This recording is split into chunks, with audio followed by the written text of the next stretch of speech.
You're right, you've either got mortgage specialists or financial planners that are looking after the wealth. There are very few people that are in between that are expert, professional life assurance advisors. And I think that's where we need to focus, and we need help from the insurance company to help with the training, to bring people through, probably even academies where you have specialists within a business that follow up from the mortgage event and look at the client's life assurance and protection needs. Sure. And it's not all doom and gloom. There are initiatives going on to help advisors get more engaged.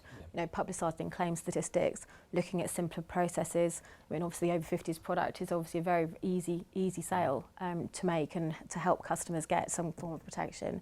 But we kind of need a bit more of that to show that, and when an advisor and a customer is engaged in actually finding a solution, that there aren't so many hurdles to jump through that they lose interest and then the protection never actually gets into place. I think we're coming to probably the most pivotal time of all consumer interest in financial services over the course of the next 6 to 9 months, because the auto-enrolment juggernaut will continue.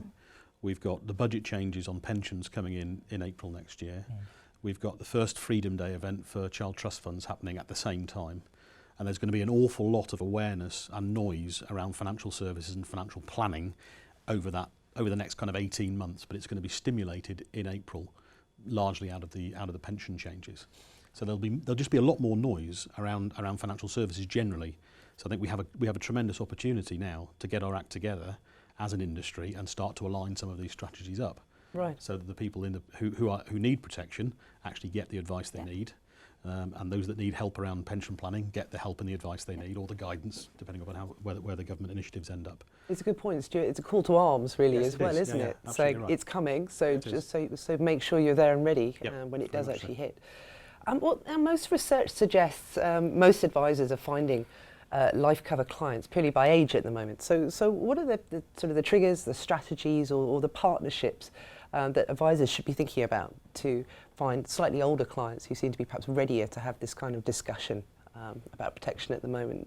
Terry, any thoughts on that? Interesting question. I think every advisor industry will be looking for clients, full stop. At one end of the scale, you've got the young people that are buying properties, and they will have the natural need for protection to protect their debt.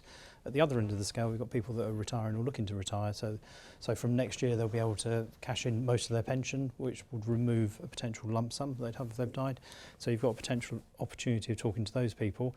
And right at the end of the scale, you've got we're looking at over 50s plans, but actually you're probably looking at people a lot older that are looking at funeral plans. So from the eldest end of the market, you're looking at people that are providing a small amount of cover in the event that they die and they need to cover their funeral costs. Working back from that, most people have family and children, and if you can get everyone involved in the process, so if you're talking to clients about funeral plans, if you bring the children in and say, actually, if something happens to your parents, you've got some money for a funeral, but have you thought about what happens to their property? Is it in trust? Have you looked at the inheritance tax plan opportunities and the risks to the amount of tax you might have to pay? You might have to sell the family home to pay for it. So all the way down from different generations, you've got different opportunities of looking at providing the right protection needs for people. One of the things that's quite interesting is that we did some research last year that validated and assessed the average costs of funerals and cremations in each postcode area, and that's available on our website for advisors to use. And those that use it with customers, actually, it starts to be the stimulus, because the life cover costs are obviously relatively modest. The cremation average that you quoted earlier, 3,500 or just less. In London, it's 7,500. And it's going to escalate by probably double digits over the course of the next few years. So it's not just a need now, it's a growing need over time. And that then gives repeat opportunities for advisors to go back and talk to customers and do top-ups and do that engagement piece. But if somebody wants to look at a really simple tool of, where do I live, put a postcode in, and it actually kicks out what the costs are for their postcode area today and what they're likely to be over the next 10 years, we've already got that tool available. Right. So any advisors who have got agencies with us are more than happy to use that. And that's also now available on the direct-to-customer site. So it looks like innovation on all fronts, very human and digital as well. Hopefully all will be happening in the next few years. But thank you. I'm afraid that's all we've got time for today. Thank you. A huge thank you to all of our panel. It's been extremely interesting and very informative. And thank you very much to all our viewers. Hopefully we'll see you next time.